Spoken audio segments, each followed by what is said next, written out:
So Google's latest update to the Gemini File Search tool has made the multimodal RAG as easy as calling an API.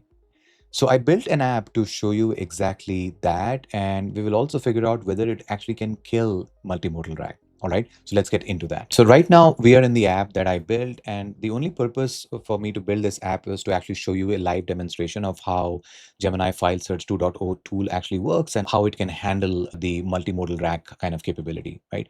So when you think of multimodal RAG or any RAG in general, the first thing you will do is upload your set of documents, right? So in this case, what we're going to do is we're going to give a home to the document, and that is called the file search store.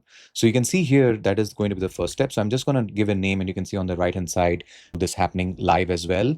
And there you go, right? The store is selected and created. So this is where we will use this as the active file search store configured for multimodal embeddings. Now, what I'm going to do next is I'm going to upload this attention is all you need paper, which is a very, very famous paper. I'm going to upload this document here. And once I click on this, you will see how it simplifies what used to be a pretty heavy lift, right? So we just upload the document directly to the store. And this action starts the asynchronous indexing process. So it has already done that job.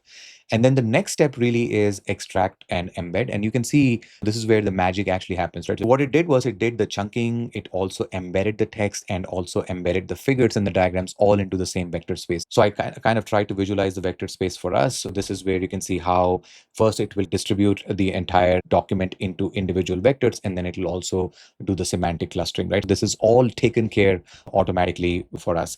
So then you have the document indexed, chunked, and ready for you to be now asking questions. It is actually giving us some example queries. So for example, understand diagram layout of figure 1, or I can give a more difficult question, right? So let's see, based on the architecture diagram in figure 1, what exactly comes between the multi-head attention layer and the feed forward layer in the encoder, right? So give me a direct answer. So if I ask like this, you can see based on this specific figure, the exact component it comes is add a norm. So if we go back here, let's go to I think page number 3, you can see between this and this, you have the add norm. So this kind of proves it that this is exactly able to not only answer and see text, but also understand visual and then combine both and provide the answers. And this is possible because of what you just saw here, right? Which is Embeddings 2, which is the latest embeddings model from Google, which allows you to create a multi-dimensional, multimodal vector space in one shot, right? This is where multimodal RAG is becoming very easy. Now, what you just saw here is pretty cool. And let me get into the concept here, right? So if you look at a traditional RAG, this is what happens when it comes to traditional RAG. So you will do the document uploading, which is very similar to what we saw.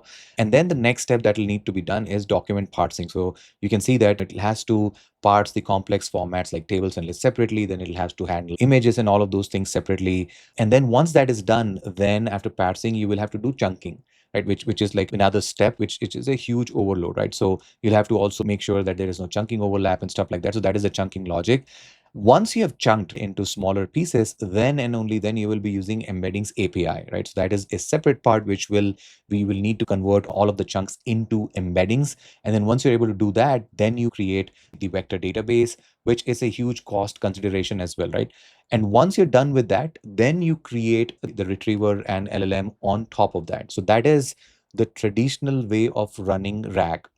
There's no problem with it, like in terms of the process. It just a very lengthy engineering centric process end to end, and you can see that it requires very special things. You need to run the embeddings API separately, you need to manage and maintain vector databases separately. All of that needs to happen, right? Now when it comes to the Gemini file search API, you are doing the ingestion here once, and that is what I talked about, the file store. And then rest everything is happening in real time via the API itself.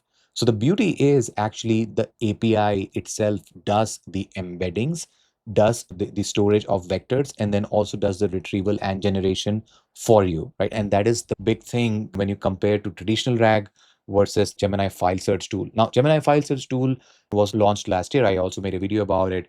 But this, because of the Embeddings 2.0 feature, now you're also able to get the multimodality aspect right built within, which is a huge thing when it comes to building RAG based application, right? So that's really what I wanted to cover.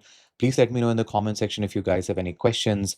But this is a pretty cool thing which Google launched, and hopefully you'll be able to leverage it and build multimodal RAGs very easily. So I would say that this will not actually kill RAG, but this is only going to make the process much more easier for anyone who wants to build a multimodal RAG system. All right, that was it. Thank you very much for watching. Thank you for your time, and I will see you in the next one.